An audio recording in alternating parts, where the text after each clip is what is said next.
కిరణ్ అని చెప్పి August 6th release అయింది ఎస్ఆర్ కళ్యాణ మండపం.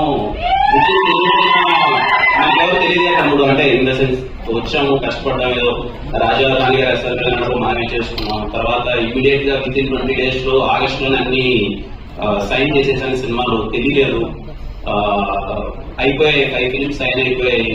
నాకు చాలా ఉండేది, అరే ఎక్కడి నుంచో వచ్చాం కదా, ఇంకా బాగా చేయాలి కంటెంట్ అని. నా ప్రొడ్యూసర్స్ అందరూ చాలా బాగా సపోర్ట్ చేశారు, నా డైరెక్టర్ సపోర్ట్ చేశారు. కొన్ని సినిమాలు చాలా బాగా వర్కౌట్ అయ్యాయి, కొన్ని సినిమాలు కొంచెం వర్కౌట్ అవ్వలేదు. కానీ ప్రతి ఒక్కటి నాకు తెలుసు కాదు.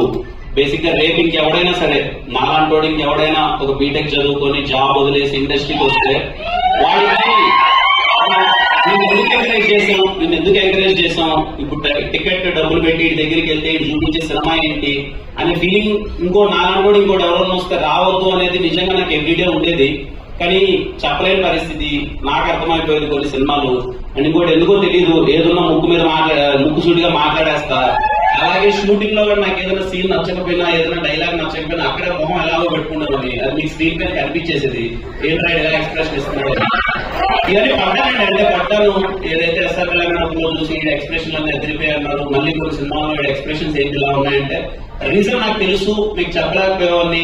But no problem. అంటే నేనేం ఫీల్ అవుతున్నానంటే అండి, ఎవరైనా సరే ఎదుటోడు ఎవరైనా ఈయన పని అయిపోయిందా అని ఎవడన్నా కానీ అది తప్పండి. ఎందుకంటే పని అయిపోయిందా లేదా అన్నది మనకు తెలుస్తుంది, మనలో పని అయిపోయిందా లేదా నీకు ఎవరికి తెలియదు. సో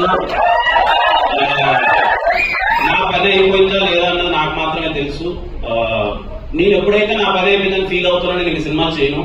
బట్ నేనేం చేయగలను నాకు తెలుసు. తప్పకుండా మీ అందరికి ప్రామిస్ చేశాను.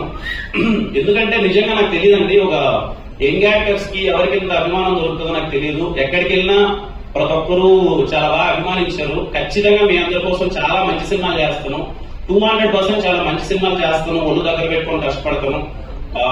అది నాకు తెలిసి కా సినిమా మా టీం అందరూ చాలా చెప్తున్నారండి, ఏదో చేసామని. నేను ఎప్పుడు పొడి చేసామని చించేసామని నేను ఎప్పుడు చెప్పనండి, ఇప్పుడు చెప్తున్నాను.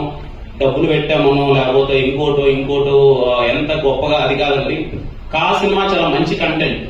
రేపు మీరు చాలా గర్వంగా, ఇప్పుడు మనకు కొన్ని సినిమాలు వస్తాయి అదర్ లాంగ్వేజ్ నుంచి, పలానా సినిమా చాలా బాగుందిరా అనుకుంటాం. ఖచ్చితంగా మీరు ప్రతి ఒక్కరు తెలుగు సినిమాని అభిమానించే ప్రతి ఒక్కరు, అరే మా తెలుగు నుంచి వచ్చిన ఇంకో మంచి కంటెంట్ అని చెప్పుకునే సినిమా అయితే ఖచ్చితంగా అవుతుందండి.